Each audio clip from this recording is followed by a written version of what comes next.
Hello and welcome to Wisdom and Productivity, the podcast of Dr. Efraín Martinez. I am a principal in search of wisdom, and I have found productivity to be a great tool for life's success. Today's podcast is a Jungian view of life. The quote that I tweeted this morning: life really does begin at 40. Up until then, you are just doing research. So I am glad that I have this opportunity. I have been thinking about it over the weekend of all the things I have learned throughout the years with Young. Um, I have definitely not read all of Carl Jung's. I am not an expert, but that does not mean that one cannot reflect on the parts that you have that I have acquired in learning from Carl Jung. And here we go with some of the examples. But before that, very important to recognize the Teach Better community. This podcast is a proud member of the Teach Better Podcast Network. Better today, better tomorrow, and the podcast to get you there. Explore more podcasts at www.teachbetterpodcastnetwork.com. Now let's get back to the episode. Okay, here we go. So I have these very nice banners. So you know what is that I'm reading. The first quote: the foundation of all mental illness is the unwillingness to experience legitimate suffering. Wow, this one is a big one. So, with someone that publicly addresses issues with mental health, this one really touched me because uh, before I was able to kind of tame this monster of mental illness, it is absolutely right. It was the unwillingness to experience the suffering of accepting the truth. I was always living in La La Land with all these people in my life that have impacted me negatively, and they were dancing for free in my head, and I was always angry and upset, and I was in a very bad position.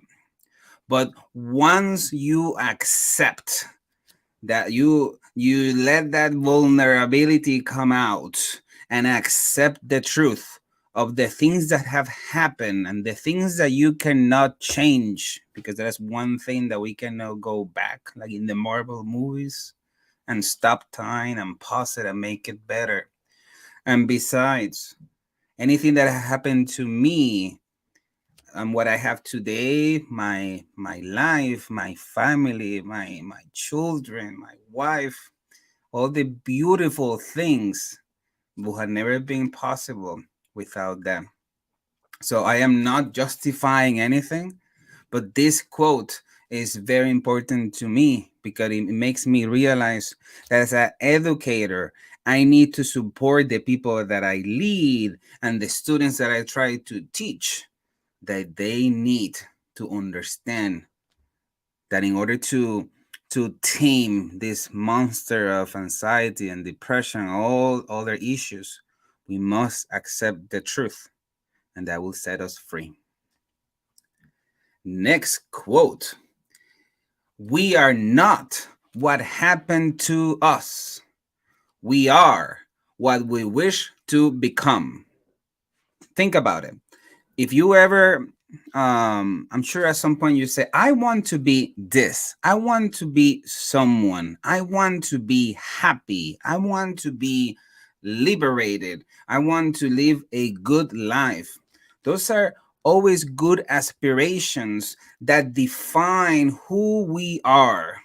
And when you reach the point when you have um, gotten close or to the top of that mountain top that Martin Luther King will mention, when you get there, you immediately realize that there's a higher mountain there waiting for you. So it is so important to know that what you become is something fluid, something that you can either work to improve 1% better every day, or something that you're just gonna let go. And at the end of the rope, in that deathbed, when you're surrounded by your loved ones, you want to say, I became what I wanted to be. Until you make the unconscious conscious, it will direct your life and we'll call it fate. This one, oof, so luxurious, so such an eloquent quote. How many times we have noticed that there's something bothering us. We don't feel right when we are close to someone that reminds us of someone or a situation that reminds us, but often we cannot pinpoint. And then our attention, bloop, like a little bird, is gone. Is go elsewhere. And then we make mistakes because we are not paying attention, and we cannot pay full attention unless we know what is really bottled inside us, the unconscious, what is inside there. Why are the reasons that you are upset at something or happy or you have a lot of joy? There are so many things that we need to explore. That's why journaling or writing or podcasting or just talking to your family, friends, to your therapist, to your psychologist or psychiatrist, anything is so important to get that out, because like Robin Sharma says, you cannot really rebuild your heart until you break it apart. The world will ask you who you are.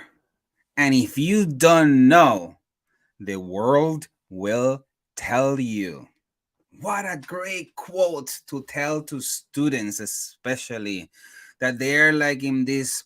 Like, I am the principal of a middle school. And in middle school, if you don't know something, you ask a child and the child will know.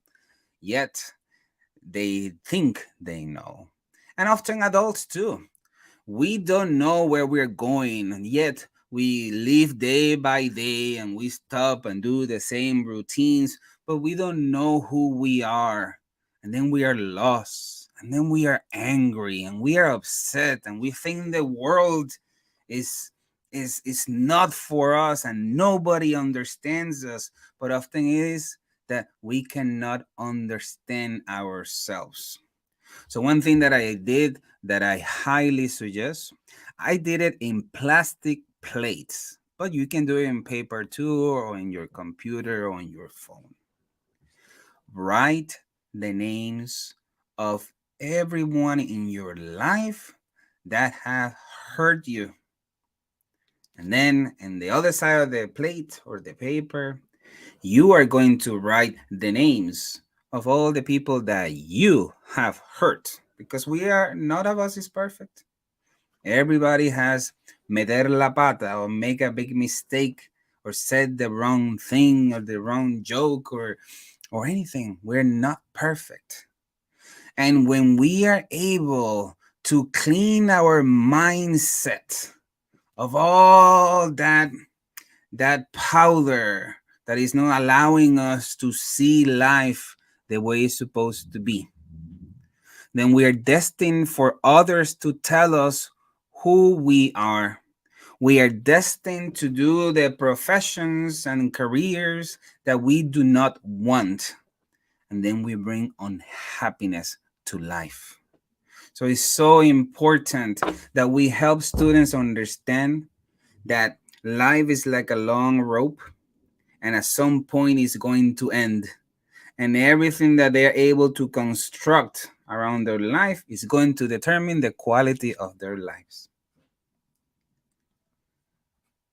The privilege of a lifetime is to become who you truly are. This is an excellent opportunity for you to determine who you are, who you want to be, how do you want to live, what level of happiness and comfort do you want to have. And then, in order to have all those things, then you have to do the work. You have to be sweeter to your spouse. You have to have a lot of patience. You have to have the highest level of attention to your children. You have to, when you go to work, do the best because you play a little dot in the world. This is how big we are. We are a little dot in the whole entire humanity. And you have a responsibility to do the best that you can at whatever place of employment that you have. And when you are able to collect all that arsenal of good things, then guess what? Good things will happen. And you will become who you truly are. You will become enlightened. And finally, be grateful for your difficulties and challenges, for they hold blessings. In fact, humans need difficulties. They are necessary for health and personal growth, individuation, and self actualization. Whoa. So, this is how I imagine it. You are driving to work and you are thinking, I hope there's no problems today. Then you're setting up for yourself for failure. If you work in a school and you have this beautiful lesson plan or a beautiful plan to coach your team, you have to understand that there's going to be a day where a child is going to put the microwave in the popcorn and the alarm is going to go off and the whole thing has to stop because children go to school to make the mistakes we do not want them to make when they're adults.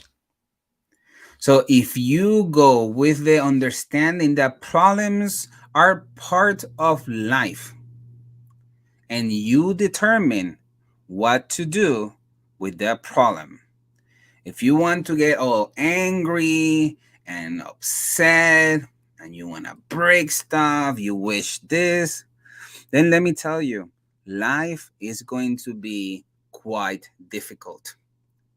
But please remember this. If you accept that life is full of problems, that every day new problems are going to come, but yet you're able to maintain your cool, you're able to breathe profoundly, you're able to take a second to reflect, I am feelings, emotions of anger or frustration. What should I do with that information? And then you will realize that life can also go a little bit in slow motion because as you see other people losing their cool, you're able to better control yourself. This is a habit, this is a routine for your entire lives. Sometimes you're gonna mess up, sometimes it's not gonna work out, but if you reflect and if you envision how you could have done it better, then definitely the quality of your life tremendously increases. What a pleasure to be here with you. I hope that you enjoy the rest of the Sunday. I'm going to go walk my dog and just be a human being before going back to school tomorrow to keep making the difference. 9 more weeks of school and then the summer of reflection.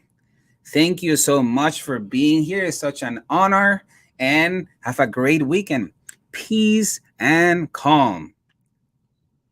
Thank you for listening to Wisdom and Productivity, the podcast of Dr. Efraín Martinez.